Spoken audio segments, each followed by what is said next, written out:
हाँ जी बेटे, हम लोग जो कल कर रहे थे, हमने शुरुआत की थी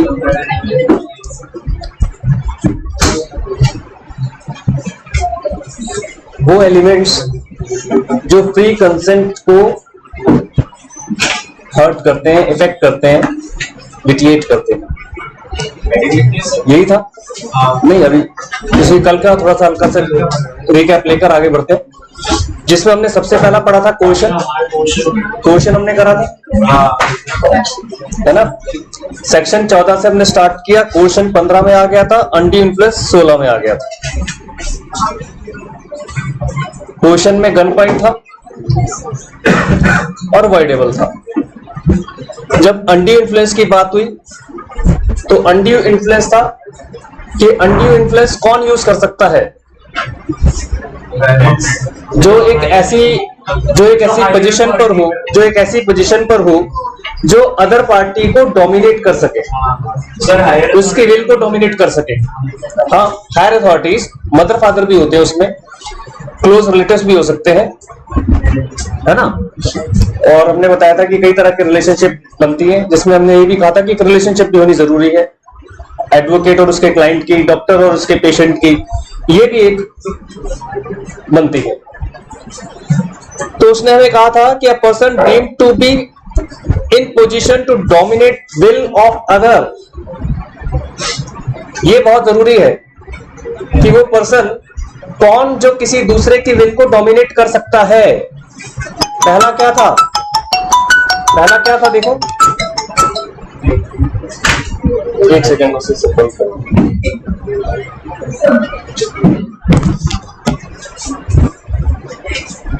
रियल और अपेरेंट अथॉरिटी, वो दिखना चाहिए, रियल हो वो।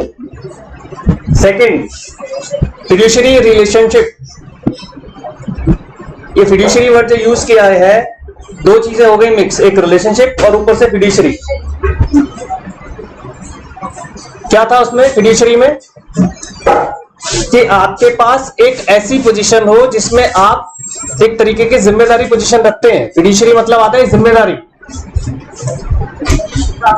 ठीक है जी? जैसे मदर फादर, एडवोकेट, टीचर्स, तो उस तरह की एक फिड्यूशियरी रिलेशनशिप होनी जरूरी है। तो क्या कह रहा है? ये हमने स्ट्रेस किया था बार बार, अनसाउंड माइंड से अलग करते हुए, कि अनसाउंड माइंड से मिक्स ना हो जाए। कई बच्चे इसमें मिक्स कराते हैं। वो क्या कह रहा है? whose mental capacity is temporarily or permanently affected by reason of age, illness, mental stress, bodily distress, ये चीजें हमें ध्यान रखनी है। और उसका एग्जाम्पल उन्होंने लिया था ओल्ड लिटरेट पर्सन, ठीक है जी? फिर हम आगे आए, इसके एग्जाम्पल्स पढ़ लिए थे कि हमने? नहीं,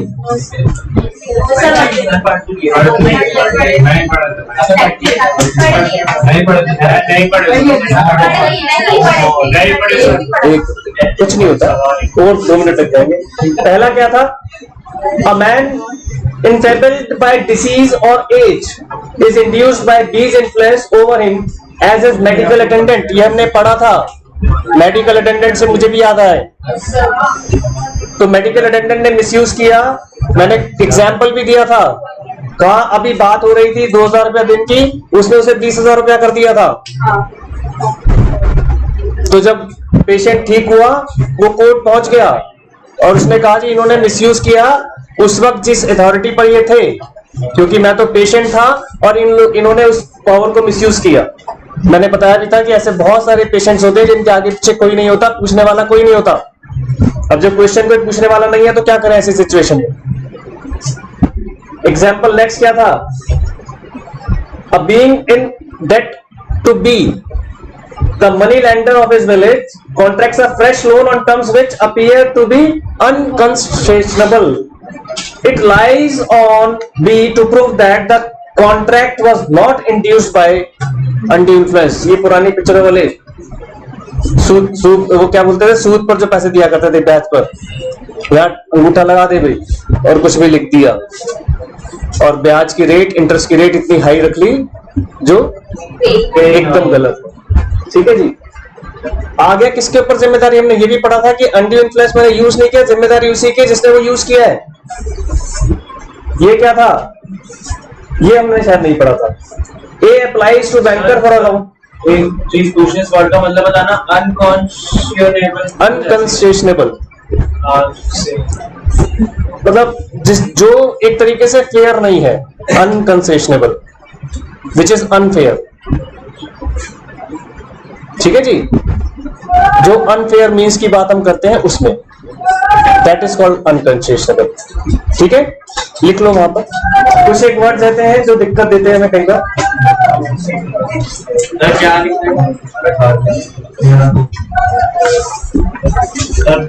हाँ जी, हाँ, उन्होंने पूछा, अगर किसी को नहीं पता तो लिख लीजिए। अनकंसेशनेबल का मीनिंग था अनफेयर।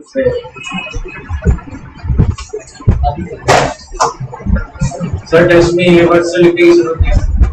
किसमें?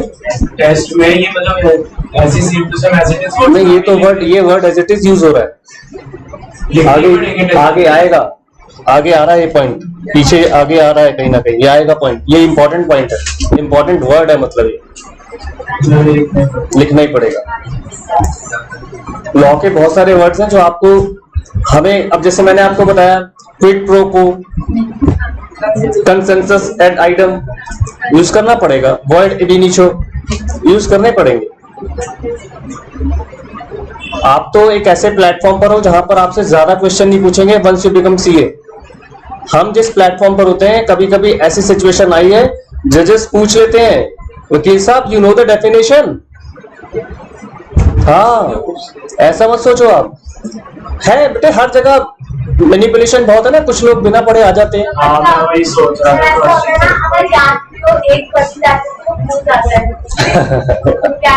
आगे आप एज वाली चीज पर आ गए ना, तो उस चीज में जज भी समझते हैं, उनको पता होता।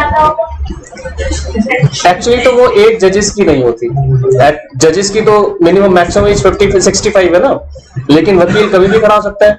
मैंने उस दिन नाम लिया था एक जेठमलानी साहब का, राम जेठमलानी साहब 90 प्लस के थे, तब भी केस लड़ते थे।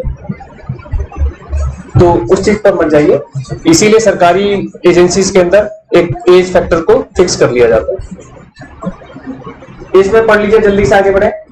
A applies to a banker for a loan at a time when there is stagnancy in the market.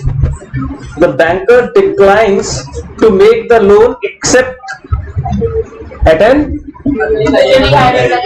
unusually high rate. ऐसा होता है, आप कभी देखेंगे जो बैंक और जो मार्केट इतनी खतरनाक है कि जब उस मार्केट में जो लोग हैं उनको जब ये पता चल जाता है कि हम लोग इनकी डिमांड्स के हिसाब से इनको मिसयूज कर सकते हैं, तो वो कोशिश करते हैं। रेट ऑफ इंटरेस्ट, जो सरकारी बैंक है वो तो उसके ऊपर तो लगाम लगा रखी है सरकार ने, लेकिन प्राइवेट बैंकों वालों के पास चले जाओ, दे ऑलवेज ट्राई टू, भैया जितना खींच सकते हो खींच लो। क्या कह रहा है आगे? A accept the loan on these terms. This is a transaction in ordinary course of business and the contract is not induced by undue influence. क्योंकि नॉर्मली ऐसी सिचुएशन में इन्होंने ये कहा कि ये कब होता है, आपको जरूरत है, वहां पर इकोनॉमिक्स का रूल भी अप्लाई हो जाता है। जब आपको जरूरत है तो आप कंडीशंस एक्सेप्ट कर सकते हैं। अभी एक कॉन्सेप्ट अभी और पढ़ेंगे हम, लेट द बायर बिवेयर। तो उसमें यह भी माना जाता है कि जो कॉन्ट्रैक्ट में एंटर किया जा रहा है उसको भी ये माना जाएगा कि आप भी बिवेयर रहें, आपको भी रेट ऑफ इंटरेस्ट के बारे में पता होना चाहिए। आपको लोन चाहिए तो लोन किसी पर्पस के लिए तो चाहिए होगा, बिजनेस के लिए चाहिए होगा या किसी पर्पस के लिए चाहिए। इट मींस ये माना जाएगा कि जब आप मार्केट में हैं तो आपको कुछ तो नॉलेज है, और जबरदस्ती आप अनड्यू एडवांटेज किसी को उठाने दे रहे हैं तो कहीं ना कहीं आपके ऊपर भी तो आएगा। तो सरकार हमेशा उसी को नहीं प्रेशराइज करेगी कि जो आपको मिसयूज कर रहा है। आप मिसयूज होने दे रहे हैं तो ये भी तो गलत है कि नहीं? डायलॉग है ना वही, जुर्म करने वाले के साथ साथ जुर्म, बिल्कुल ठीक। तो यहां पर उसने लेकिन ये कहा क्योंकि ये मार्केट का ट्रेंड है, उस मार्केट के ट्रेंड में अगर आप लेते हैं इस तरीके की कोई ऑप्शन को तो वहां पर उसको मिसयूज नहीं कहा गया, अनड्यू इन्फ्लुएंस नहीं कहा गया। उसने आपको जबरदस्ती नहीं की, आपको चाहिए था, उसने आपके सामने ऑप्शन रखा कि इतना रेट ऑफ इंटरेस्ट है। समझ गए? जबरदस्ती से पिछले वाले एग्जाम्पल में भी नहीं की गई, जो डेटर था भी उसके साथ भी कोई जबरदस्ती थोड़ी करनी हो तो एक्चुअली बेटा जब हमें एग्जाम्पल दिए जाते हैं तो एग्जाम्पल कोर्ट में क्या प्रॉब्लम है, जो हमारा लिटिगेशन या हमारे इस तरीके की चीजों में मैटर डिपेंड करता है कि आप क्या क्या एविडेंस देते हैं। कभी कभी हमें लगेगा कि मैंने चिट भी अपने पास रख ली, पट भी अपने पास रख ली। एक्चुअली लॉ ऐसा करता भी है। मैंने कहा ना कुछ एक जगह बड़ी एक महीन सी रेखा होती है, उस महीन सी रेखा को हम लोग डिसाइड नहीं कर सकते, फिर जज साहब डिसाइड करते हैं। हम तो लड़ते ही रहेंगे उस महीन सी रेखा के ऊपर, नहीं नहीं मैं जो कह रहा हूँ वो ठीक है, आप नहीं मैं जो कह रहा हूँ वो ठीक है। होता है कि नहीं? आप लोगों की भी एक अपनी नॉर्मल कैजुअल रिलेशनशिप, दोस्तों के साथ आपस में झगड़ा हो जाता है, कई कई दिनों तक बात नहीं करते, बात छोटी सी होती है, क्लैरिफाई नहीं हो पाती। आप कहते हो मैं ठीक हूँ, सामने वाला कहता है मैं ठीक हूँ, लेकिन अगर वही चीज बिजनेस में होती तो कहाँ पहुंच जाते? कोर्ट में। तो डिसाइड कौन करता? तो कुछ एक जो बहुत महीन होते हैं। यहाँ पर आपको उन एग्जांपल्स के बेस पर सब चीज समझा दी गई कि वहां जज कन्विंस हो गए कि भाई ये जो आपने किया गलत किया, ये आपने रेट ऑफ इंटरेस्ट गलत लिया। मैटर डिपेंड्स कि एविडेंस क्या था। आप देखो ना, मैंने चैरिटी पढ़ाया आपको, जबकि वो सोशल एग्रीमेंट थे, लेकिन चैरिटी में हमने क्या कहा कि जज ने उसको पेनलाइज किया कि नहीं भैया तुझे पैसे देने पड़ेंगे। कॉन्ट्राडिक्टरी हो गया है कि नहीं? आप एक तरफ कहोगे सर सोशल एग्रीमेंट था और यहां पर आपने कह दिया ना ना प्रॉपर कॉन्ट्रैक्ट है, पैसे दो। Depends circumstances.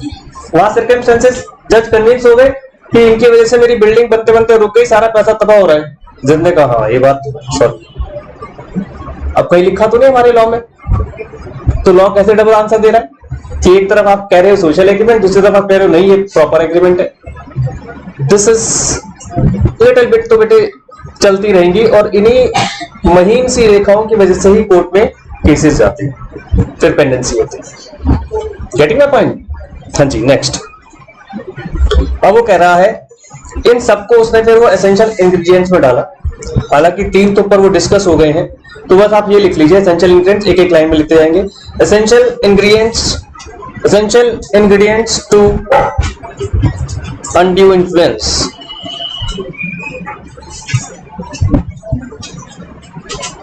पहला, ये तो हमें पता ही है, रिलेशन बिटवीन द पार्टीज। मैंने कहा था रिलेशनशिप तो कुछ ना कुछ होनी चाहिए, जैसे टीचर स्टूडेंट की रिलेशनशिप है, डॉक्टर पेशेंट की एक रिलेशनशिप है, फादर सन की रिलेशनशिप है, इस तरीके की।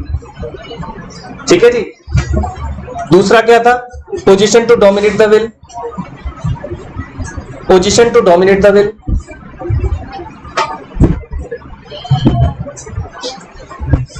Position to dominate the will. इसके इसी वाले पॉइंट के अंदर एक एक एरो डालकर लिखो। पहले क्या कहा? Real and apparent authority.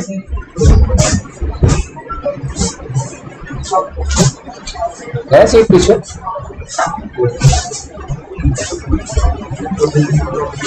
क्या कह रहा है? Real and apparent authority. Second, fiduciary relationship. वो थोड़ा सा इसने इसको अपार्ट कर दिया, 2 चीजें अलग अलग कर दी, फादर वाली अलग कर दी और डॉक्टर पेशेंट वाली अलग कर दी, कि वहां पर जिम्मेदारी फिड्यूशियरी रिलेशनशिप थी, वहां पर सिंपल डायरेक्ट रिलेशनशिप थी। सर इसमें लिखना क्या? लिखना कुछ नहीं लिखना, आप पॉइंट्स लिखते जाओ। रियल रिलेशनशिप क्या है? फादर और सन। आप चाहो तो एग्जाम्पल में लिख लो फादर सन। फिड्यूशियरी रिलेशनशिप में लिख लो डॉक्टर पेशेंट या स्कूल टीचर स्टूडेंट, बॉस या और आपका एम्प्लॉय।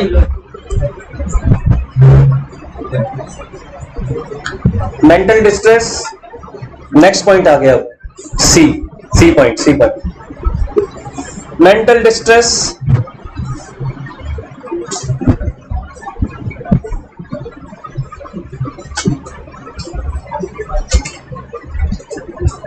क्या कह रहा है मेंटल डिस्ट्रेस में? एग्जाम्पल दिया था हमने मेंटल डिस्ट्रेस का। होते हैं, थके हुए होते हैं हम लोग, नहीं डिसीजन ले पाते, मेंटली डिस्ट्रेस है, अनसाउंड नहीं है। दोनों चीजों में फर्क है, बस ये ध्यान रखना। अनकंसेशनेबल बार्गेन्स। हमें पॉइंट्स याद रखने हैं, जहां पर कॉन्फ्लिक्ट क्रिएट होगा वो जुडिशरी की जिम्मेदारी है। हमें सिर्फ पॉइंट्स याद रखने हैं। आपको अगर किसी तरीके से कोई केस फंसा, आप उसमें देखोगे कि उसका आपका ग्राउंड तैयार करोगे। सर ये अनकंसेशनेबल लग रहा है, अनकंसेशनेबल बार्गेन, अनफेयर, प्योरली अनफेयर। देखो यहां पर आ गया वही वर्ड आप कह रहे थे, क्या कह रहा है इसके बारे में जरा पढ़ लीजिए। When one of the parties to a contract is in a position to dominate the will of the other, बार बार वही आ रहा, undue influence का मेन कंटेंट ही यही है, of the other and the contract is apparently unconcessionable। दे भी दिया उसने meaning उसका unfair। It is presumed by law that consent must have been obtained by undue influence। जहां पर आपने कन्विंस कर दिया जुडिशरी को कि ये अनफेयर है, ये अनकंसेशनेबल है, तो वहां अनड्यू इन्फ्लुएंस आ जाएगा। ठीक है जी। जैसे मार्केट में प्राइवेट में तो रेट अभी भी 2% पर मंथ चल रहा है, हम जानते हैं सब। अगर कभी आप लोकल बात करेंगे अपने पेरेंट्स से या दोस्त यारों में कि अगर आप कहीं प्राइवेट लोन लेने जाते हैं 2% पर मंथ का इंटरेस्ट चल रहा है, वहीं पर कोई आपसे 5% पर मंथ मांग रहा है तो वो अनफेयर हो गया। मेरे को एक स्कूल में पढ़ाने का मौका मिला था, तो एक बच्चा वहां पर पिट रहा था। मैंने कहा क्या हो गया, पिट क्यों रहा है? और जो पीट रहे थे मैंने उनसे पूछा भाई तू क्यों पीट रहा है? कह रहा सर इसने मेरा ब्याज नहीं दिया। 12th स्टैंडर्ड का अपने 11th का था, 11th स्टैंडर्ड का बच्चा कह रहा है ब्याज नहीं दिया। मतलब तू कहां से ब्याज पर पैसे देने लग गया? और ये स्कूल का बच्चा ये कहां से ब्याज पर पैसे लेने लग गया?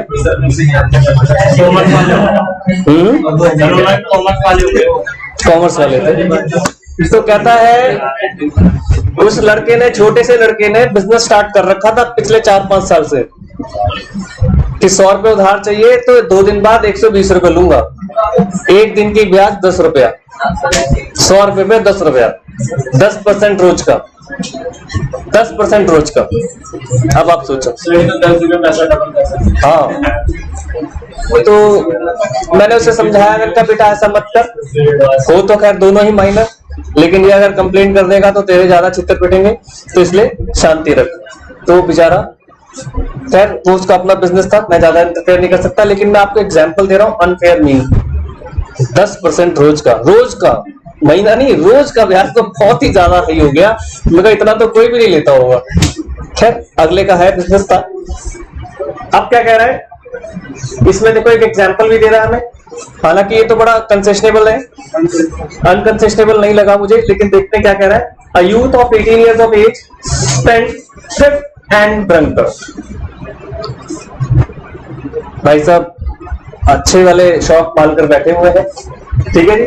borrowed ₹90,000 on a bond bearing compound interest at the rate of 2% per month। मैंने बताया कि प्राइवेट में भी 2% तो चल रहा है। It was held by the court that transaction is unconcessionable। You can't do anything because it was decided by the court। We are bound now। समझ रहे बात को मैं क्या कहना चाह रहा हूं? मुझे लग रहा है कि नहीं है, लेकिन कोर्ट डिक्लेयर्स इट कि 2% इज अनकंसेशनेबल, अनफेयर है। The rate of interest charge being so exorbitant। अब हम इसमें कुछ नहीं कर सकते, तो मैं इसलिए आपको बता रहा हूं, दो चीजें समझा रहा हूं। यहां पर 2% भी जैसा आपको अनकंसेशनेबल लगा, तो इट डिपेंड्स सर्कमस्टेंसेस ऑल्सो। यहां पर जैसा आपको क्या लगा होगा कि भाई इसमें से जो है कृपाराम साहब जो छोटे बच्चे थे 18 साल के, इन्होंने लिया था, तो उन्होंने हो सकता है एज फैक्टर को मैटर करते हुए इस चीज को ध्यान में रखा हो कि 18 साल का बच्चा है, छोटा है, माइनर नहीं है लेकिन है तो छोटा ही, अभी तो मेजर हुआ है। बहुत सारे ग्राउंड्स हो सकते हैं। हमारे पास नटशेल में 2 लाइन के अंदर क्वेश्चन आंसर आ गया है, तो हम थोड़ा सा कंफ्यूज हो सकते हैं, लेकिन अभी आपको इसमें ज्यादा वेरी नहीं करना। जब कृपाराम वर्सेस क्या नाम है इसका, समीउद्दीन, अगर ये मैटर आएगा तो आपने इसमें साफ साफ लिख देना है कि 18 साल का बच्चा था, उसने लोन लिया 2% पर मंथ पर, और ये डिसाइड किया गया कि this is not unfair, this is not unfair, ठीक है, not fair, this is not unfair, not unfair. Sir unfair है कि not fair? This is not fair या कैसे दिस इज अनफेयर? हाँ, this is not fair, right, this is unfair, you are right. ठीक है जी, ये बात क्लियर। तो ये हमारे पॉइंट थे जो क्लियर हुए उसमें। ये इन्होंने लिया था position to dominate the will के अंदर, ए बी सी और डी। नेक्स्ट लिखिए, object must be to take undue advantage. मैंने ये भी आपको इसमें बताया था कि आप जब अनड्यू इन्फ्लुएंस यूज कर रहे हो तो आपका ऑब्जेक्ट भी अनड्यू एडवांटेज लेने का होना चाहिए। फिर मैंने वही कहा, छोटी छोटी सी बात, कभी कभी टीचर आप पर प्रेशर बनाता है कि कल होमवर्क करके जरूर आना है, नहीं तो पिटाई करूंगा। वो किसके लिए है? आप ही के लिए, आप ही के भले के लिए है। उनको पता है होमवर्क करोगे तो कुछ तो दिमाग में याद होगा, प्रैक्टिस होगी, लिखने की राइटिंग ठीक होगी। वो उसकी वो इंटेंशन थी। क्या आपको वो अनड्यू एडवांटेज उसके लिए इंटेंशन था? तो इंटेंशन भी ध्यान रखनी है हमें। इसके ऊपर भी एक एग्जांपल आ रहा है और ये जरूर हंसेगा। कहाँ गया ये बदमाश बच्चा? हाँ, तू जरूर हंसेगा। तेरे हंसने के लिए ये एग्जांपल तेरे हंसने के लिए लगाया गया। देख, हंस अभी, देख हंसेगा। अरे यार मजाक कर रहे हैं हम तो। अब जब तू हंसता है तो मैं तो बुरा नहीं मानता। क्या लिखा है? चलो कोई नहीं, है एग्जाम्पल हंसने वाला तो मैं मना नहीं करूंगा। A teacher asked a daughter to marry to one of his brilliant student. देखा अब क्या कह रहा है? Both the girl and boy were smart. अब एक टीचर ही कह रहा है अपनी बिटिया से कि जो ये स्टूडेंट्स हैं इनमें से किसी एक से मैरिज कर लो, ये सब स्मार्ट है।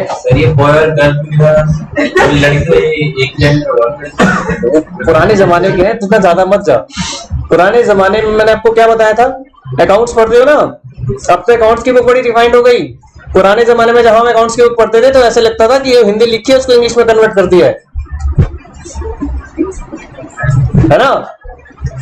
राम एक लड़का था, राम अ बॉय वॉज।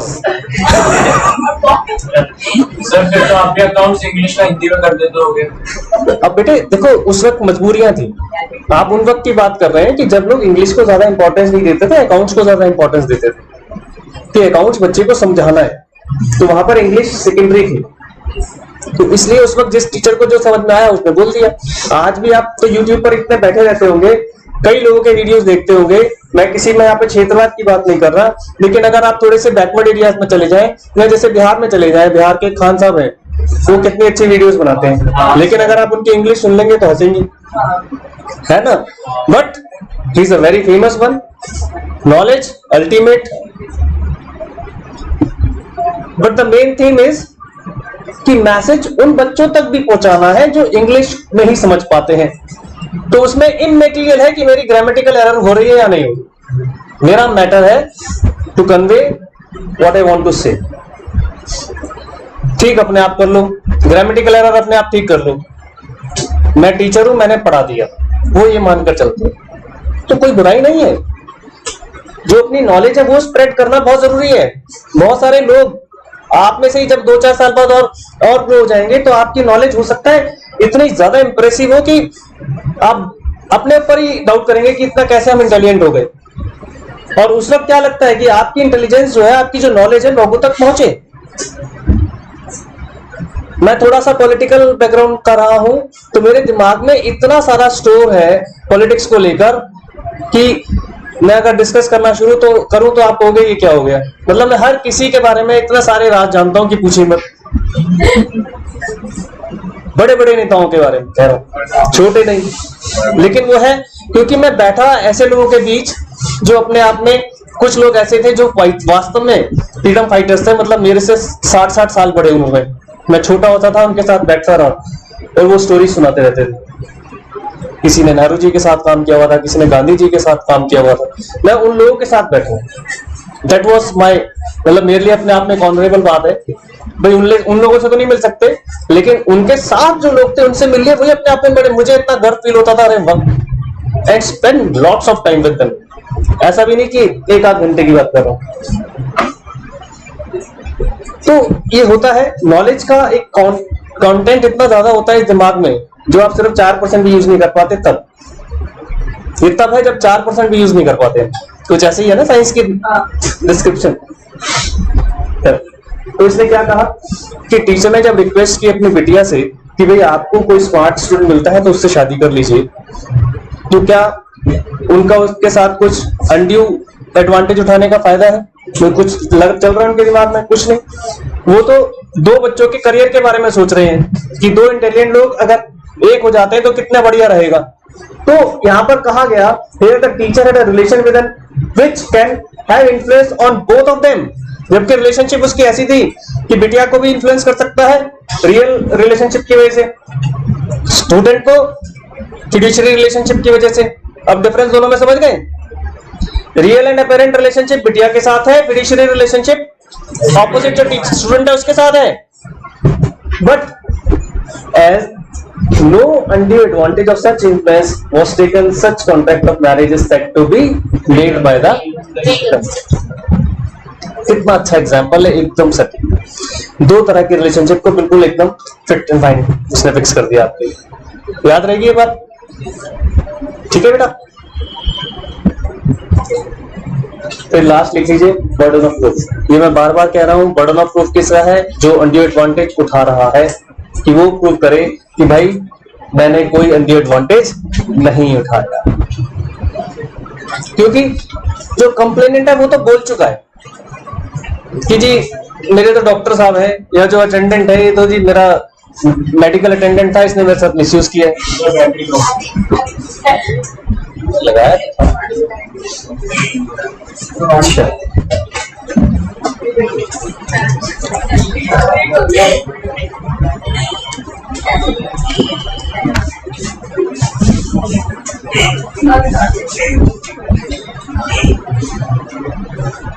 ठीक है जी, यहां तक क्लियर सबको?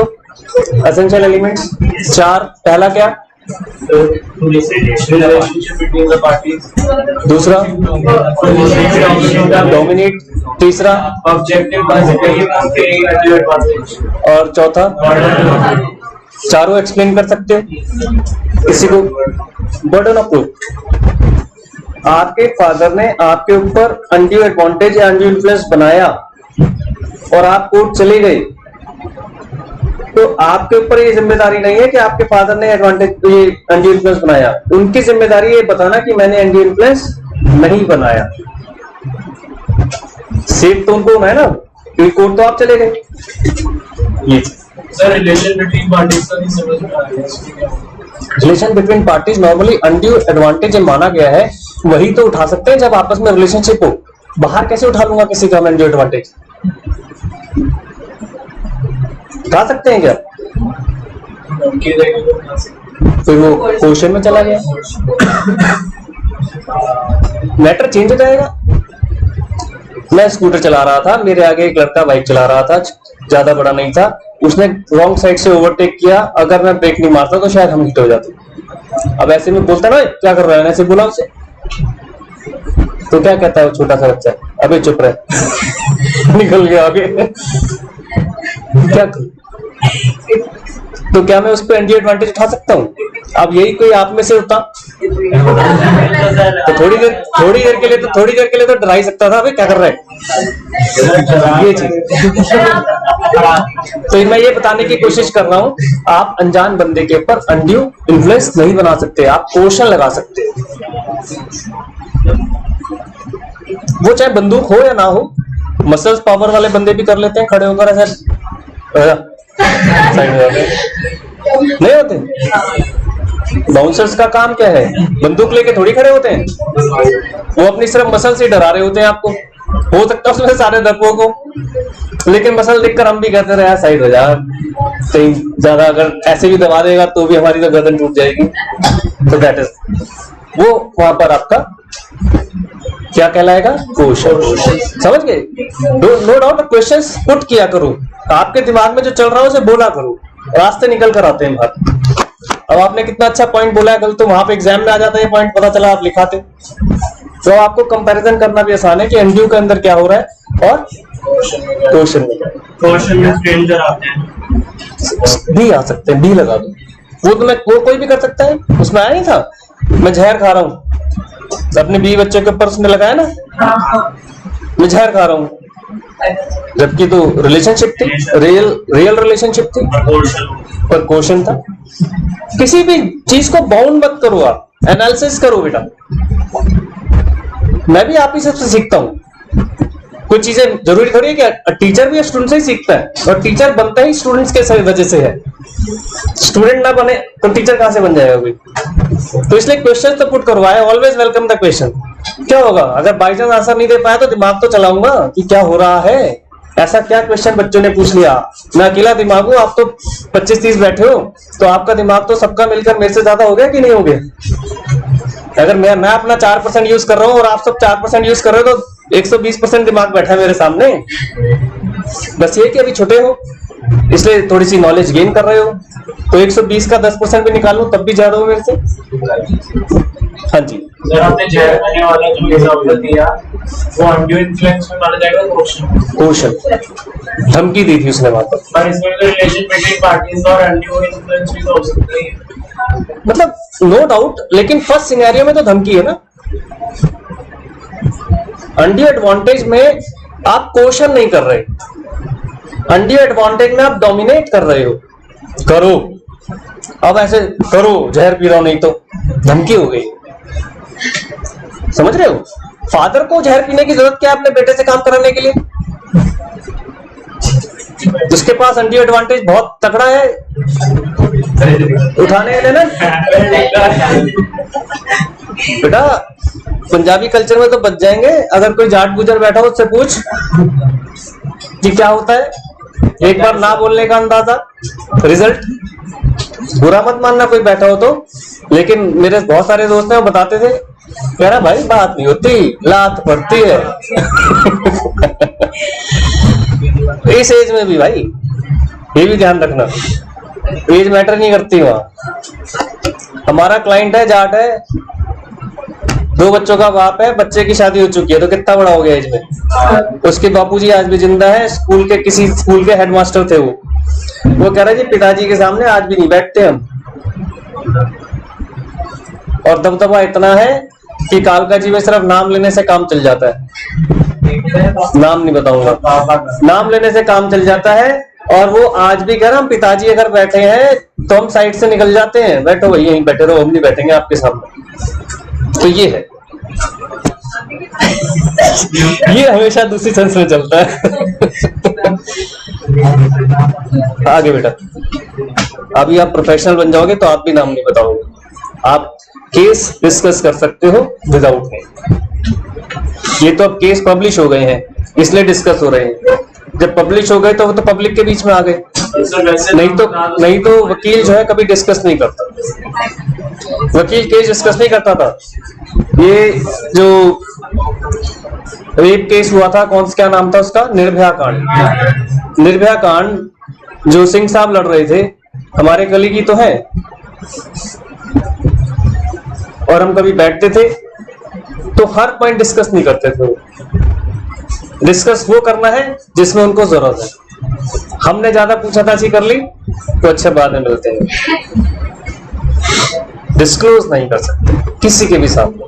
वो अलग बात है कि I was very close to him, तो मुझे बहुत सारे फैक्ट्स पता थे, तो लेकिन वही चीज कह रहा हूँ कि डिस्क्लोज नहीं कर सकते। आप सबके सामने है तो सबको पता है, नहीं तो जिस वक्त वो केस चल रहा था तब डिस्कस करेंगे, लेकिन ऐसे नहीं कि। तो आप भी जब सीए बन जाओगे तो आपके पास कोई कंपनी होगी तो बाहर जाके थोड़ी कहोगे अरे कंपनी का तो बंद होने वाली है भाई, पता चला शेयर मार्केट में पिट गया अगले दिन। है ना, कितनी सारी कंपनियां बंद होने वाली होती है। हर किसी कंपनी का चार्टर्ड अकाउंटेंट तो होता ही है ना। हो सकता है कि वो अपने अपने रिश्तेदारों को बता देता हो कि भाई कुछ कर लो, लेकिन सबको अपनी ही नहीं बताएगा ना, नहीं तो पता चला कि इससे पहले कंपनी बंद हो जाएगी। ये हमारी वो होती है, ओथ ली हुई होती है कि हमें सीक्रेसी मेंटेन रखनी। ठीक है जी, अब क्या कह रहा है, power to set aside contract induced by undue influence. एक सेक्शन 19 में सो रहा था जब हम पढ़ रहे थे, तो 14, 15, 16, 17, 18, 19 में सो रहा था। तो अभी तो खैर 17 पढ़ रहे हैं हम, तो ये जो 19 है पहले आ गया, 16 पढ़ रहे हैं, 16 पढ़ रहे हैं, 19 पहले आ गया है। क्या कह रहा है देखो जरा एक बार पढ़ लीजिए इसे। 17 आगे आने वाला है। हाँ जी बेटा, when consent to an agreement is caused by undue influence, the agreement is of a contract is voidable at the option of party whose consent was so caused। जिसका अनड्यू एडवांटेज उठाया जा रहा है विक्टिम, उसके option पे voidable। बस इतना लिखकर काम खत्म कर दो। उसमें लिख दीजिए इन्वर्टेड कॉमास में या कैपिटल लेटर में, contract is voidable at the option of aggrieved party, at the option of aggrieved party।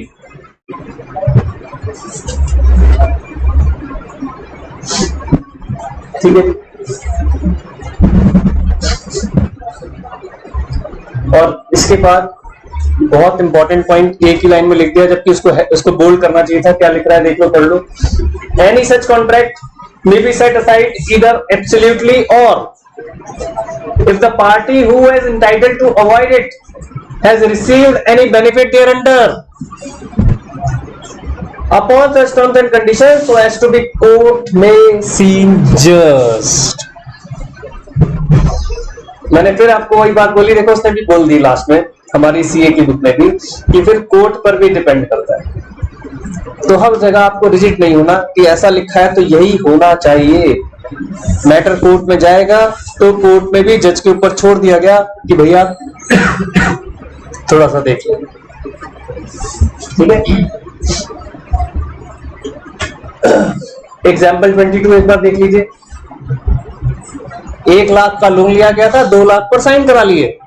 पुराने जमाने में ऐसे ही होता था ना। मैटर कोर्ट पहुंच गया, अनड्यू इन्फ्लुएंस से अफेक्टेड है, ये भी प्रूव हो गया। हम सीधा नटशेल पर आ रहे हैं। वो कह रहे हैं कि 1 लाख का लोन लिया गया था, 2 लाख पर साइन करा लिए, अनड्यू इन्फ्लुएंस प्रूव हो गया, कॉन्ट्रैक्ट वॉइडेबल हो गया। जिसको 1 लाख रुपए मिले वो कह रहा है कि मेरे को मंजूर नहीं है। वो तो ये सोचकर बोल रहा है कि अगर कॉन्ट्रैक्ट वॉइड हो गया तो 1 लाख तो जेब में आ गए। तो जज साहब ने क्या कहा, ऐसे नहीं होगा, माइनर नहीं हो आप, ये तो माइनर को मिला था ये ऑप्शन, तो आपको 1 लाख रुपया वापस। देखो पढ़ो, ये लिखा ordering to repay 1 lakh with such interest as may be seen just. अगर कोई इंटरेस्ट भी पेंडिंग है तो वो जज साहब डिसाइड करते हैं। ठीक है जी, आसान पॉइंट है लेकिन अच्छा पॉइंट है ये। केस स्टडी देख लीजिए क्या कह रहा है, ये भी एक बार पढ़ लीजिए। ये इसीलिए एग्जांपल्स पढ़े जा रहे हैं क्योंकि जब आप आंसर लिखते हो ना, बहुत मैटर करते हैं ये सब चीजें बेटा। क्वेश्चंस पूछे जाएंगे, उसी में आपको आंसर देना है। क्या कह रहा है, a student was induced by his teacher to sell his brand new car. अब मैटर उल्टा हो गया, शादी वाला नहीं है। अब वो क्या कह रहा है, मैंने देखा कार में आए हो आप, नई कार है। क्या कहता है, मेरे को दे दो, है ना। अब मैंने मांग ली कार आपसे, तो क्या कह रहा है, to latter at less than the purchase price. आप खरीद कर लाए हो 10 लाख की, और मैं कह रहा हूँ कि यार तो मेरा बहुत प्यारा स्टूडेंट है, प्यारा सा ये वो फलाना टिकाना, ये पकड़ 5 लाख, जा पापा से बोलिए एक और कार खरीदते। मैं अमेंडमेंट कर रहा हूँ ना अपने उसमें, तो मैंने एग्जांपल है, मैं उसको थोड़ा सा वैसे मॉडिफाई करके बता रहा हूँ, उसको पढ़ रहे हैं। तो ये सिचुएशन इस तरह से भी बना सकता हूँ मैं। क्या कह रहा है, चलो इसको पढ़ते पहले। क्या कह रहा है, student was induced by his teacher to sell his brand new car to the later at less than the purchase price to secure more marks in the examination। 100 में से 100 दूंगा, ठीक है। Accordingly the car was sold, however the father of the student persuaded him to sue his teacher। अब father को जब पता चली, उसने बच्चे से पूछा कार कहाँ गई, सर को दे दी 5 लाख रुपए में, okay. State on what ground the student can sue the teacher. undue advantage, उसने मार्क्स बोला, मैंने दूसरे तरीके से पटा लिया। अब क्या कह रहा है, yes the student can sue the teacher on the ground of undue influence. तो जैसे आपने कोई क्वेश्चन पूछा कि वहां पर क्यों नहीं लगा अनड्यू एडवांटेज, इसी तरीके का एक केस दे दिया जाएगा, फिर नीचे पूछा जाएगा as per which clause it is voidable if you think so. ऐसा नहीं ऑप्शन दे दे if you think so. Confuse, और कंफ्यूज तो करेगा ही, टेस्टिंग हो रही है तो। आगे क्या कह रहा है, a contract brought as a result of coercion, undue influence, fraud or misrepresentation would be voidable at the option of the person whose consent was forced. Clear a point? नहीं हेडिंग सेक्शन 17 fraud।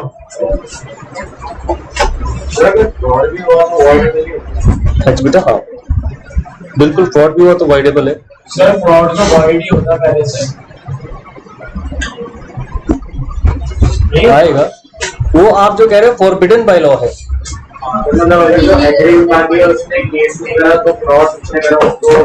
आपको proof करना पड़ेगा, आप proof करोगे ना court में जाकर।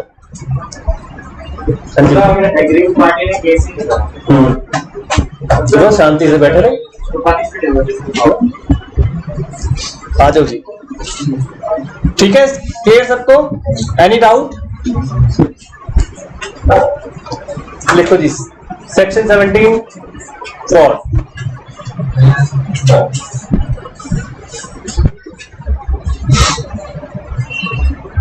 देखो, दो इंपॉर्टेंट वर्ड इसके अंदर आ रहे हैं, कन्विंस एंड डिसीव।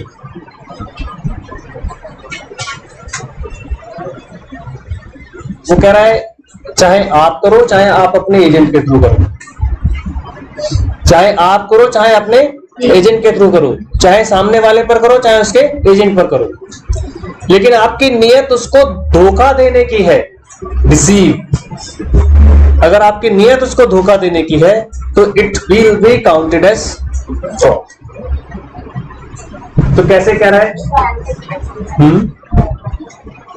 सर जब फ्रॉड होगा तो लास्ट में पता चलेगा ना कि उसने मेरे साथ फ्रॉड किया। बिल्कुल, अब इन्होंने यही तो क्वेश्चन पूछा, तो फिर वो लास्ट में जाएगा वो। हाँ बिल्कुल, अनड्यू इन्फ्लुएंस में भी लास्ट में जाते हैं। अब उसको तो, बच्चे को तो पता ही नहीं था ना पिछले क्वेश्चन में, वो तो फादर ने बताया कि बेटा क्या हुआ, 100 नंबर चाहिए था इसलिए टीचर को कार दे दी 5 लाख रुपए में। अरे ना, गलत है, तेरे साथ अनड्यू इन्फ्लुएंस यूज हुआ है, चल कोर्ट चलते हैं। वो फादर ने बताया बेटा। सर ये तो हाइपोथेटिकली हो गया ना, बच्चा जो गाड़ी चलाता है उसको ये नहीं पता होगा कि तेरी गाड़ी है। अब थोड़ा सा ना आपने, मैं इसे क्या बोलूं कि एक ऐसा क्वेश्चन पुट कर दिया कि हमारे सोसाइटी में बहुत तरह के लोग हैं। अब मैं हर किसी को हर वक्त उतना इंटेलिजेंट नहीं मान सकता ना जितना आप मान रहे हो। वो तो डिपेंड करता है बेटा।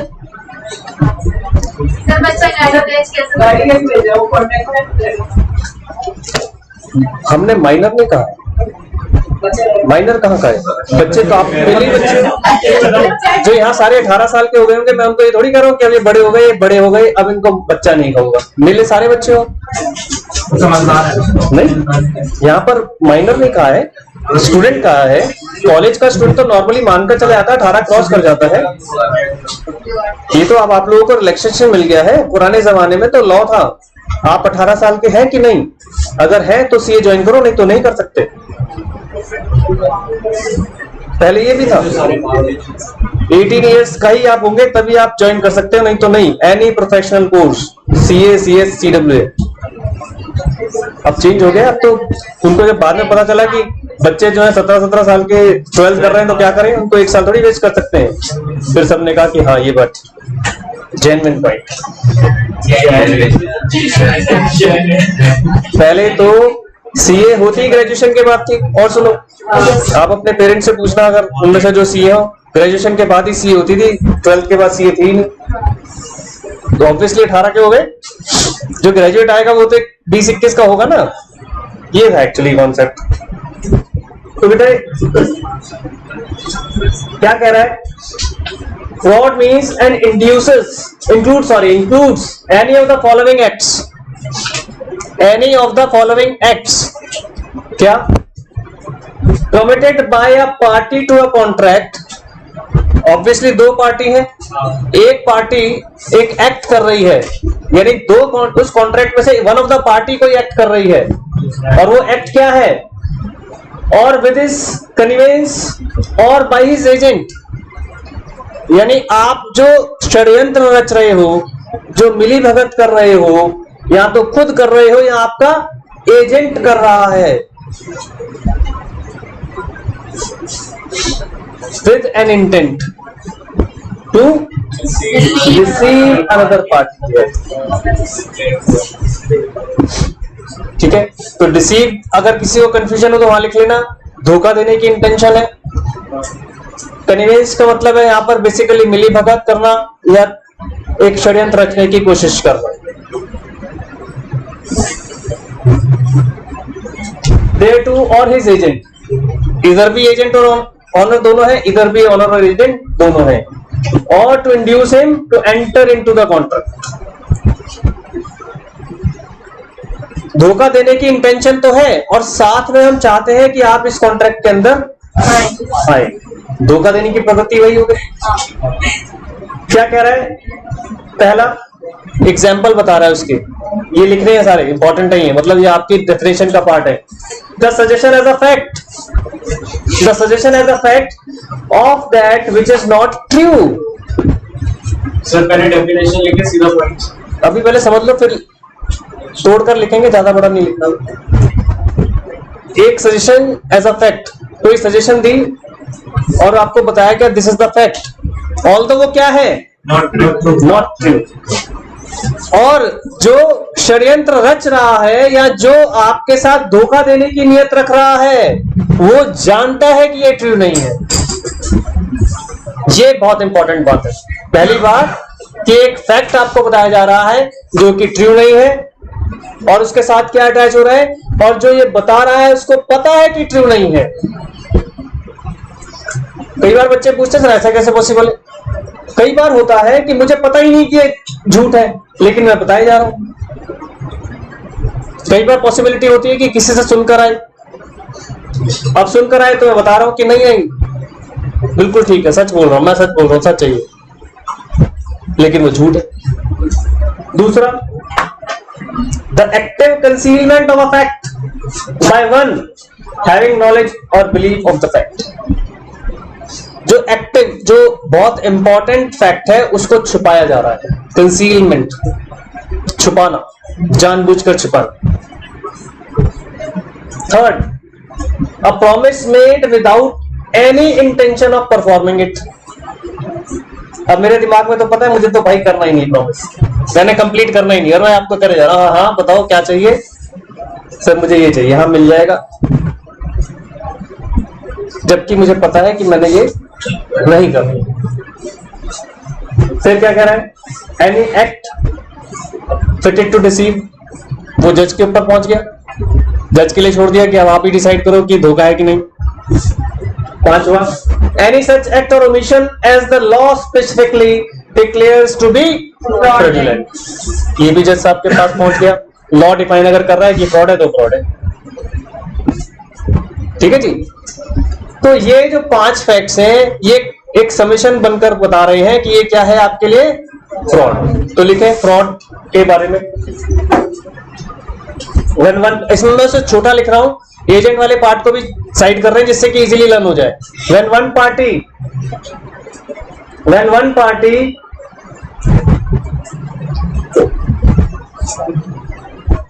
committed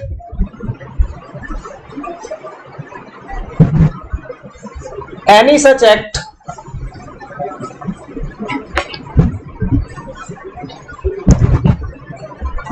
with the intention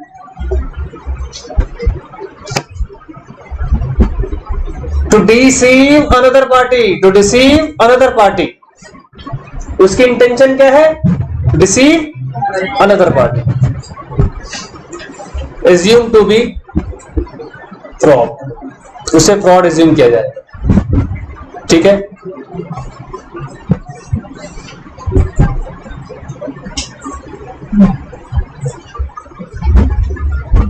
इसका फिर लिखो पॉइंट ए। पॉइंट ए क्या आ रहा है? a fact which is not true, a fact which is not true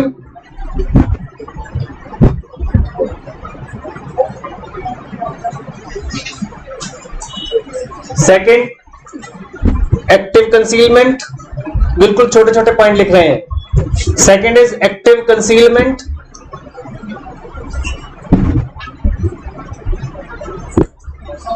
concealment होता है छिपाना, जानबूझकर छिपाना।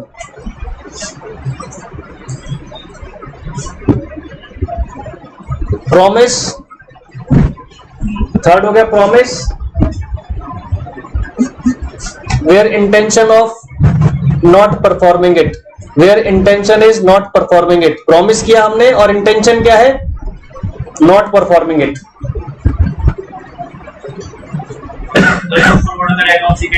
ये उसी में आ जाएगा, ये फ्रॉड कहलाएगा। मतलब fourth,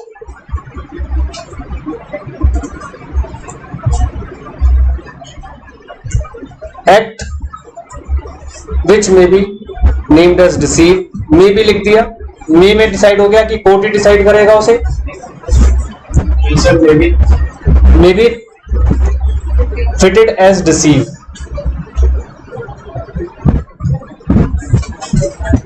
and last specially declared by any act।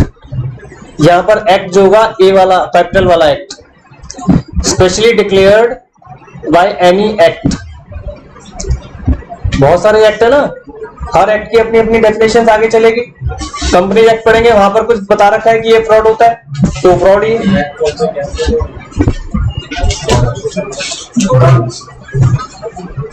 ठीक है जी, अब एक नीचे लिखो इंपॉर्टेंट पॉइंट। ये जो पॉइंट हम लिख रहे हैं ये भी अपने आप में कॉन्ट्राडिक्टरी है, पहले बता दूं, अपने आप में कॉन्ट्राडिक्टरी है। जैसा चैरिटी वाला मैटर था बिल्कुल वैसा सही है। साइलेंस को लेकर, हमने साइलेंस को लेकर क्या पढ़ा है? सिर्फ साइलेंस रहना आपका एक्सेप्टेंस नहीं कहलाएगा, यही पढ़ा है। अब यहां देखो क्या कह रहा है, ये उसका कॉन्ट्रेरी नहीं है, यहीं पर कॉन्ट्रेरी आएगा। क्या कह रहा है? Mere silence as to facts likely to affect the willingness of a person, यानी अगर सिर्फ साइलेंस कहीं पर किसी की विलिंगनेस को इफेक्ट कर रही है, to enter into a contract is not fraud. आप साइलेंस रह गए। फ्रॉड के ऊपर 5 फैक्टर थे कि कोई फैक्ट को छिपाया जा रहा है, लेकिन आप साइलेंस रह गए उस मेटेरियल फैक्ट के लिए, तो वहां पर कंफ्यूजन हो जाता है। ये कह रहा है कि वो तो फ्रॉड नहीं है, लेकिन वैसे देखने में हमें क्या लग रहा है?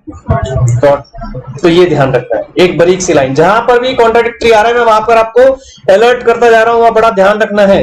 ध्यान रखने से मतलब है जबरदस्ती का आर्ग्यूमेंट नहीं करना किसी से कि नहीं नहीं ऐसे कैसे। एक्सेप्टेंस चलनी है, दोनों बातों को सुनना है कि भाई महीन बात है, बहुत एक पतली सी लेयर है जो इसको इस तरफ भी ला सकती है, इस तरफ भी ला सकती है। तो क्या कह रहा है? Mere silence as to facts, सिर्फ किसी फैक्ट के लिए अगर आप साइलेंट हो गए तो वो क्या है? Not fraud. तो लिख लो यही पॉइंट, इंपॉर्टेंट पॉइंट है, इंपॉर्टेंट वर्ड करके लिखना। Mayor silence which affect the willingness, which affect the willingness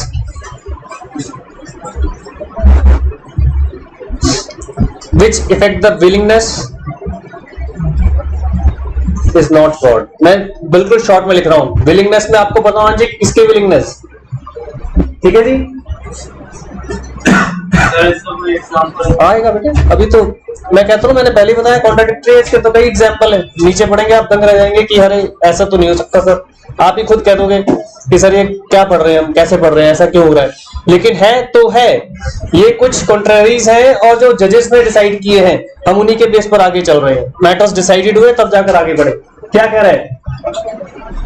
unless the circumstances of the case are such that regard being had to them, it is the duty of the person keeping silence to speak, or unless his silence is in itself equivalent to speech.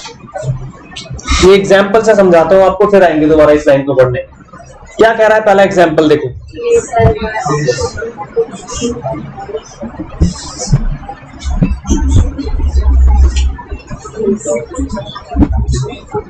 मैंने आप लोगों से एक contract किया कि ये मेरे पास एक हॉर्स है, इसे आप खरीद लो। आप एग्रीड हो गए, ऑल्दो आई नो कि वो जो घोड़ा है पागल है। मैंने कुछ बताया नहीं आपको, कुछ नहीं बोला। मैंने आपको कहा यहाँ टीचर स्टूडेंट वाली बात नहीं हो रही है, सिंपल। आप मार्केट में आए हैं और मैंने आपको कहा कि हाँ भाई ये घोड़ा ठीक है, देखा आपने, इधर हिलाया उधर हिलाया, थोड़ी पूछ वूछ हिलाई, हाँ ये ठीक है, आपको पसंद आ गया, आपने मैंने बेच दिया, आप लेकर चले गए, जबकि मुझे मालूम था कि वन साउंड है। मैंने उस चीज को हाइड रख लिया। अब फर्स्ट सिनेरियो में तो क्या दिख रहा है कि मैंने आपके साथ चीटिंग की है, दिख रहा है ना? आंसर देखो क्या लिखा है, नॉट अ फ्रॉड। मैंने कोई फ्रॉड नहीं किया यहाँ पर। अभी आ रहा हूँ आपके जवाब दूंगा। मैंने पहले आपको कहा कॉन्ट्रेरी है, तो कॉन्ट्रेरी के पास से मैं तो आपके साथ खड़ा हूँ, बट कॉन्ट्रेरी है। अब इसको कैसे हमने पिक्चर आउट करना है, इसका बहुत सिंपल सा आंसर रखा गया है बेटे, लेट द बायर बिवेयर। अभी आएगा और आगे बढ़। ये मानकर चला गया है, आप लोगों ने कभी पढ़ा हो कि बायर की जिम्मेदारी है अवेयरनेस होना। हर बार सैलरी सारी बातें नहीं बताएगा। You should also be, you must also be, should लगा लो या मस्ट लगा लो, बी वेयर। शॉपिंग करने जा रहे हो, आपको भी पता होना चाहिए। मैं क्यों बताऊं? आप ड्रेस खरीदने जाते हो, कभी पूछा है दुकानदार से कि इसे पहनने से रैशेस तो नहीं होंगे? बताओ क्यों नहीं पूछा? बायर तो नहीं बताता। एक बहुत बड़ा सिंपल सा लॉ है मार्केट का। आप किसी दुकान पे चले जाओ, किसी भी दुकान पे चले जाओ, एक 10 रुपए का बल्ब भी है, एक 20 रुपए का बल्ब भी है, एक 100 रुपए का बल्ब भी है, 1000 रुपए का बल्ब भी है। तो ऑब्वियसली 10 रुपए का कुछ तो घटिया क्वालिटी का होगा ना। लेकिन फिर भी आप उससे पूछो ये कैसा है, बहुत अच्छा है भाई सर। 1000 वाला, अरे इसकी तो सर बात ही नहीं, ये खरीद लिया तो बस समझ लो आप। 10 वाला, हाँ बहुत अच्छा है, मैंने कब कहा? तो भाई क्या है, इस वेरिएशन को तो कस्टमर को समझना है ना। Why should I explain? मैंने तो मार्केट में जो प्रोडक्ट बनकर आया बेचना है कि नहीं? एक वो पुरानी पिक्चर का सीन है कि किसी ने एक फ्लावर वास खरीदा और उसको बोले भाई ये फूलदान कितने का है? कहता जी 750 रुपए। अब कह रहा बाहर तो पटरी पर बिल्कुल सेम 20 रुपए का बिक रहा है। कह रहा भाई साहब हो ही नहीं सकता। कह रहा खरीद रहा है, मिल रहा है, हो ही नहीं सकता। वो खरीद कर ले आया, अगर आप देखो दोनों साथ रखो, 20 रुपए खरीद लाया। कह रहा मेरा 750 रुपए का है। कह रहा दोनों में फर्क क्या है? कह रहा वो आप डिसाइड करो, मेरा बहुत अच्छा है। कह रहा तेरा भी टूटेगा मेरा भी टूटेगा। कह रहा मुझे इसका तो पता नहीं, मेरा नहीं टूटेगा। कह रहा है इसका तो पता नहीं, मेरा नहीं टूटेगा। कह रहा टूटेगा, दोनों टूटेंगे। कह रहा देख लो तोड़कर। कह रहा पहले खरीद लो। पहले खरीद लो। वो भी जोश में आ गया, 750 रुपए ही ले पकड़, ला दोनों फेंके, दोनों टूट गए। 750 दुकान का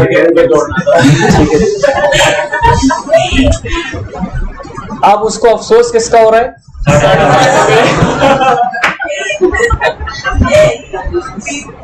750 का। अचानक से उसी वक्त उसी वक्त उसका दोस्त आ रहा है, अब वो एक टूटा पड़ा है, वो कह रहा मेरे को एक दिखा दो जी फूलदान, कितने का है? 750 रुपए का। थोड़ा टूटेगा?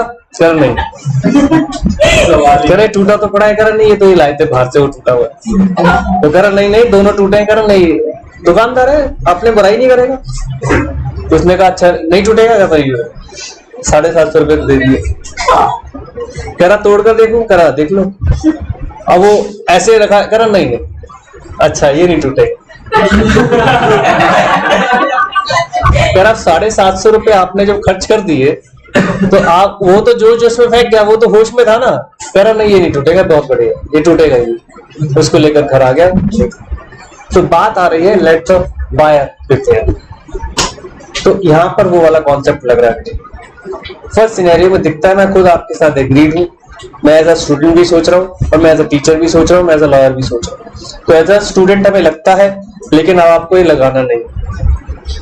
आपको जो लग रहा है ना एकदम से वो चीज गलत। तो वो कह रहा है कि लेट द बायर बिवेयर, वहां पर आपकी अलर्टनेस भी जरूरी है। आप सेकेंड हैंड कार खरीदने चले जाओ, कोई भी बंदा ये नहीं कहता कार सही है वो खराब है, कोई दुकानदार नहीं कहेगा कार खराब। नई खरीदने चाहो वो भी नहीं कहते, लेकिन सेकेंड हैंड वाला भी नहीं कहता। एक्सीडेंट है? नहीं, बिल्कुल नहीं। क्या पूरी ठीक ठाक करा कर लाया? और नहीं, बिल्कुल एक्सीडेंट नहीं है, देख लो कहीं से। हर कोई लिखता है FSR। मैंने कहा FSR क्या होता है? With full service record. अरे वाह, क्या नया वर्ड बना दिया FSR, ऐसे लग रहा है पता नहीं क्या पढ़ रहे हैं। तेरा विद फुल सर्विस रिकॉर्ड है, क्या होता है? लास्ट सर्विस करा कर ले आते एजेंसी वहां से, कंपनी से। ये देखो ये फुल सर्विस रिकॉर्ड। अरे भाई लास्ट है, फुल सर्विस रिकॉर्ड का मतलब जब से खरीदे तब तक की सर्विस रिकॉर्ड दिखा दे। वो आप जाकर कंपनी से पता कर लो, वो आप पर छोड़ दिए। कंपनी आपको क्यों बताएगी? आप ऑनर ही नहीं हो। ये हर सब जानते हैं ना। तो वहां पर ये लॉ के पेज है सर। नेक्स्ट एग्जांपल पढ़ो। B is age daughter and has just come to age. Here the relation between the parties would commit age duty to B if the horse is unsound. यहां पर उन्होंने क्या कहा कि इसमें क्या याद रखना पड़ेगा कि अगर कुछ रिलेशनशिप ऐसी है जहां पर आप हाइड नहीं रख सकते तो वहां पर आपको ये डिस्क्लोज करना पड़ेगा। आप अननोन कस्टमर हैं, नो टेंशन, लेकिन जहां रिलेशनशिप आ गई वहां पर बताना पड़ेगा। कितना महीन सा डिफरेंस है, जबकि पूरी डेफिनेशन में कहीं नहीं लिखा। अब आप पढ़ लो, पर पूरी डेफिनेशन में कहीं नहीं लिखा। कहीं लिखा है कि जहां रिलेशनशिप होगी वहां पर आपको ऐसा करना है? नहीं लिखा। एग्जाम्पल्स के साथ सेट किए जा रहे हैं चीजें। थर्ड देखो, B says to A, if you do not deny it, I shall assume that the horse is sound. अब मेयर साइलेंस आ गया, साइलेंस वाली बात आ गई। ये भी कॉन्ट्रेरी है ना, लेकिन यहाँ क्या कह रहा है? A says nothing। तो क्या माना गया कि इसकी जो साइलेंट है इक्विवेलेंट टू स्पीच है, जो ऊपर हम कंफ्यूज हो रहे थे साइलेंस वाली लाइन पर। कुछ चीजें एग्जाम्पल्स के साथ जल्दी दिमाग में सेट हो जाती कि आपकी silence is equivalent to speech. Getting a point? तो ऐसा हमें इन मैटर्स में ध्यान रखना है। तो ये जो मैंने आपको स्टार्ट जब मैं कर रहा था प्री कंसेंट, तो मैं कह ही रहा था कि बहुत नाजुक सा मैटर है, इसको बड़े तसल्ली से करना है। एक बार तो हम पहले आपसे पढ़ लीजिए, एक बार थोड़े से ब्रेक के बाद इसे डिस्कस करेंगे फिर से। ब्रेक मतलब जब एक अगला 1-2 चैप्टर और खत्म हो जाएंगे तो उसके बाद इसको दोबारा से उठाएंगे, क्योंकि मुझे पता है कि ये एक फर्स्ट सिनेरियो में बच्चे के अंदर डाउट्स भी क्रिएट करके चला जाता है फर्स्ट रीडिंग में। तो आपके जो डाउट्स क्रिएट होंगे उनको नोट करते रहना, लेकिन अपने आप को हैंग ऑन मत करना कि अब ये तो गलत है, ये आगे नहीं बढ़ेगा। ऐसे नहीं करना, हैंग ऑन नहीं करना, ठीक है। अब आप ऊपर वाली सेंटेंस को पढ़ लें, क्या लिखा है? Mere silence is to facts likely to affect the willingness of a person to enter into a contract is not fraud. ये हमारा एग्जाम्पल 1 हो गया है ना जी, और उसी एग्जाम्पल 1 का कॉन्ट्ररी एग्जाम्पल 2 हो गया कि दोनों चीजें समझा दी। Unless the circumstances of the case are such that, इसको अंडरलाइन कर लीजिए आप लोग। unless the circumstances of the case are such that, जो दो कॉमास के बीच की जो वर्ड है उसको मत पढ़ना, कॉमास के बाद वाला पढ़ना। दैट के बाद कॉमा है ना, और उसके बाद फिर एक और कॉमा है, वो छोड़ दो। अब पढ़ो पूरा एक sentence. Unless the circumstances of the case are such that it is the duty of the person keeping silence to speak, or unless his silence is in itself equivalent to speech. Punctuation जितनी important है, कई बार वो punctuations हमें effect कर जाती है, तो वो ध्यान रखिए। ठीक है जी, तो इसमें लिखने की जरूरत नहीं है, ये हमें ध्यान रखना है। ये सेक्शन 17 को उसने एक्सप्लेन किया था, इस एग्जाम्पल को और पढ़ें, आपका वो आंसर आ जाएगा जो अभी मैंने कहा था। A and B being traders enter into a contract. A has a private information of a change in price. ऐसा बहुत होता है बेटा, हमारे पास कुछ इंफॉर्मेशन होती है और उस इंफॉर्मेशन को जरूरी नहीं कि मैं आपसे शेयर करूं, बट वो इंफॉर्मेशन आपको इफेक्ट कर सकती है। क्या कह रहा है? A has a private information of a change in prices which would affect B's willingness to proceed with the contract. A is not bound to inform you.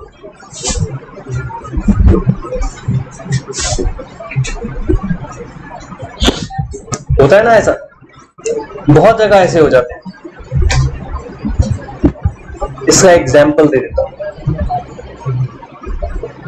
क्या हुआ, जब डेवलपमेंट होती है तो हाईवेज बनाए जाते हैं। हाईवेज ऑब्वियसली आपके खेतों के बीच में से निकलते हैं। जो गांव है, गांव तो पूरा एक तरीके से एरिया है जहां पर खेती की जाती है, वहां पे तो कोई सड़क वड़क होती नहीं, मोहल्ला जो बन जाता है उसमें सड़क होती है। लेकिन अगर हाईवे निकलना है एक स्टेट से दूसरी स्टेट, तो वो जा रहा होता है उस गांव के किसी खेतों के बीच में से। ये इंफॉर्मेशन मेरे पास है, मान लीजिए मैं NHAI के अंदर हूँ, national highway authority of India, मुझे पता है कि हाईवे कहां से जा रहा है। मैंने किसान को नहीं बताया कि यहां से हाईवे जाना है, और किसान को इन्फ्लुएंस कर दिया कि बेच देते हो, जमीन तो बेकार है। लोग क्या करते हैं, जमीन खरीद लेते हैं। कहां से, कहां वाली जमीन? जो हाईवे के दोनों तरफ वाली जमीन। उस वक्त उन्हें मिलती है बहुत रीजनेबल प्राइसेस पर, खरीद लें। जैसी हाईवे निकला, जो जमीन सरकार ने कैप्चर की उस पर तो मुआवजा मिलना ही है, और साथ के साथ जब वो हाईवे बन जाएगा तो आपकी जो वैल्यू कितनी बढ़ जाएगी। लेकिन ये बात किसान को ना बताना उसके साथ फ्रॉड नहीं है। नहीं तो सारे किसान हट जाएंगे ना, हमारे साथ चीटिंग हुई, हमारे साथ चीटिंग हुई, फ्री में खरीद ली हमारी जमीन, ये फ्रॉड है। ये एग्जाम्पल कहीं लिखा नहीं है, लेकिन एकदम सटीक एग्जाम्पल है। ठीक है जी। डिपार्टमेंट में होते हुए भी आपने इंफॉर्मेशन यूज कर ली सर, वो तो गलत हो गया, आपको पहले से ही बताना है। हाँ बिल्कुल, आप कैसे गलत सिद्ध करोगे? मैंने क्या गलत किया बताओ? मैंने गलत क्या किया? उस वक्त जमीन का जो प्राइस था उसी प्राइस पर खरीदी आपसे। वो सर आपको इंफॉर्मेशन आ जाती है उसके प्राइस पर। हाँ, तो यही तो कह रहे हैं, उसको हाइड रखना कोई फ्रॉड नहीं है, यही चीज तो कह रहा है। फायदा उठा है। कैसा फायदा बताओ? क्यों इन्फ्लुएंस कहां से हो गया भाई? मैंने कहा मैंने आपके ऊपर दबाव डाला कि बेच। एंड इन्फ्लुएंस तो प्रेशराइज्ड है, आपकी विलिंगनेस को इफेक्ट करना। मैं तो आपके पास गया, आपको एक खेत बेचना है, तो और बोलो सर ये चीज है, इसमें ना थोड़ा सा ना कॉन्ट्रडिक्ट है कि ना, वो तो मैं पहले ही बता चुका हूँ। देखो वो तो मैं पहले ही बता चुका हूँ कि कॉन्ट्राडिक्टरी तो पूरा है, मैं तो पहले ही बता चुका हूँ। आपको बड़ा समझ के समझना है, जब समझ के समझेंगे तभी समझ में आएगा। जब कीचड़ होता है, जब पानी भरा होता है अंबेडकर नगर की गलियों में, आपको सड़क क्रॉस करनी है, आपको ये भी पता होता है कि कहीं ना कहीं सीवर का ढक्कन ना खुला हो, तो क्या करते हो? आराम से चलते हो ना। जबकि पता है कि कुछ भी हो सकता है। एक छोटी सी तो लकीर है, मान लो जल्दी से झटके से पाँव रख दिया तो पता चला कि कौन से नाले के कौन से कोने पे मिलोगे, जिंदा मिलोगे कि नहीं मिलोगे। बट करते हैं ना, life is full of risk. ये चीजें हैं, धीरे से समझनी है, संभल कर। मैं कह रहा हूं, मैं पहले ही कह रहा हूं कि कॉन्ट्राडिक्टरी है। मैंने पहले ही बता दिया कि स्टूडेंट की नजर से बहुत कॉन्ट्राडिक्टरी लगता है कि सर ये क्या, अभी तो आप ये पढ़ा रहे थे, अभी ये पढ़ा रहे थे। नहीं, विद एविडेंस दे रहे। आप मेरी बात से कन्विंस होने की कोशिश करो एक बार। मैंने कोई आपको अनड्यू एडवांटेज नहीं लिया है। आप किसान हैं, आपके पास में गया कि ये जमीन आप बेचना चाहोगे, आपने बेच दी। सर ये तरीके से अकाउंट की इनसाइडर ट्रेडिंग नहीं है कि आपको अंदर की खबर पता है, उससे आपने प्रॉफिट कमा लिया, तो ये तरीके से तो इलीगल ही हुआ ना। जो आपने अब इनसाइडर ट्रेडिंग कह दिया, दैट इज डिफरेंट इशू। मैंने उसकी बात नहीं की है। देखो, सुनो सुनो, अब सुन लो ना, बात तो सुन लो। इनसाइडर ट्रेडिंग होती है जब मैं अंदर हूं और मैं ही करूं। लेकिन सुन लो, अब जवाब तो सुन लो यार। मान लो मैंने किसी तरीके से आपसे इंफॉर्मेशन शेयर कर ली, जनरली विदाउट एनी इंटेंशन, आपने खरीद लिया, तो वो इनसाइडर ट्रेडिंग है क्या? हाँ, फैमिली मेंबर्स को बताने से हो जाएगा। मैंने आपको बोला है, मैंने कहा बोला मेरा बेटा या मेरी वाइफ। यही तो पॉइंट्स है बेटा। मैंने क्या कहा है, बारीक सी लाइन है। How do you prove it? How do you prove it? The matter is कि how do you prove it? यार एक बात बता, 25 करोड़ रुपए मिले अर्पिता चटर्जी है, जो क्या नाम है उसके उससे, है ना, एक मिनिस्टर फंसा है, एक सीएम ने उससे पल्ला झाड़ लिया कि मेरे को मतलब नहीं इससे। कैसे? चल बता कि सीएम को नहीं पता 25 करोड़ रुपए मिलना। 25 करोड़ कितना होता है यार? आधा कमरा भर जाएगा। आधा कमरा भर जाएगा कि नहीं भर जाएगा? फिर प्रूफ कैसे करोगे? अब मैं ये कहूं कि ऐसा हो ही नहीं, हम लड़ना ना, ऐसा हो ही नहीं सकता कि सीएम को ना पता हो, ना ना ना, ऐसा हो ही नहीं सकता सीएम को पता हो। ये लड़ना नहीं है, प्रूफ करना है। आपको प्रूफ करना है। आप कह रहे हो इनसाइडर ट्रेडिंग हुई है, तो प्रूफ कर देना भैया, मैं जेल चला जाऊंगा। अगर प्रूफ नहीं कर पाया तो I will take you to the court. ये चीज बेटे बहुत बारीक सी लाइनें हैं, बहुत बारीक बारीक सी चीजें हैं। होता है, उसको पता था प्राइस का होना है, आपको खुद बोल रहा है वो कि पता था, बट उसे डिस्क्लोज नहीं करना। बहुत सारी चीजें होती हैं। आप सरकारी मैटर्स में घुस गए, मैं सरकारी मैटर में नहीं घुस रहा हूं, मैं बिजनेस मैटर में घुस रहा हूं। बहुत सारे प्रॉपर्टी डीलर्स को पता होता है कि यहां से हाईवे सैंक्शन होने वाला है। उनको कैसे पता होता है? प्रॉपर्टी डीलर, क्योंकि बहुत सारी चीजें नहीं छुपती हैं बेटा, और आप उनको हर वक्त ये शो नहीं कर सकते, प्रूव नहीं कर सकते कि ये आप लोगों की मिली भगत है। ऑल्दो हो चाहे बिल्कुल मैं कह रहा हूं, the matter is to prove. 25 crore का घपला एक दिन में तो नहीं हो गया होगा, और सिर्फ 25 करोड़ ही है, इसकी क्या गारंटी है? सिंपल सा क्वेश्चन। यहां कन्विंस्ड हो लेकिन वहां नहीं होगे। इसीलिए कह रहा हूं बहुत सिंपली चलना है बेटा। अभी सिर्फ जितना पढ़ रहे हैं उतना दिमाग में, हाँ कि इसी हिसाब से सोच रहे हैं। ज्यादा सोचेंगे ना तो वो बहुत बड़ा टेक्निकल मैटर हो जाएगा। फिर पता चला 1000 पेज का एक केस बन गया, वो 1000 पेज को पढ़ने में कम से कम 30 दिन लग गए, 31वें दिन फिर वही रात, नहीं नहीं नहीं नहीं नहीं हो पाएगा। ठीक है, अभी इजी होकर पढ़ना है। तो इजी वे में क्या कह रहा है कि ये आप इनसाइडर ट्रेडिंग में मत जाओ, आप कंपनी मैटर में घुस गए, उसको अलग कर दो। समझ गए? दोनों चीजें, कई चीजें हम आपस में क्लब नहीं कर सकते, बहुत सारी करनी होती है और हर चीज नहीं कर सकते।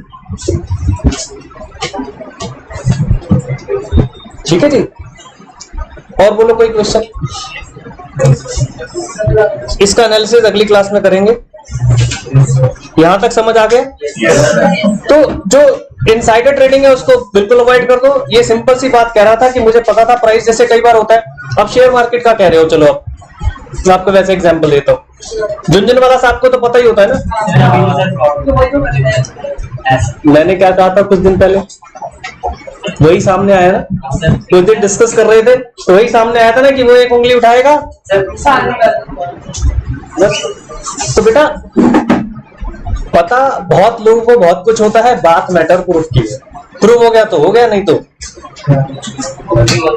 प्रूव नहीं हुआ तो बल्ले बल्ले है। क्या टेंशन है, आप कैसे कर दोगे?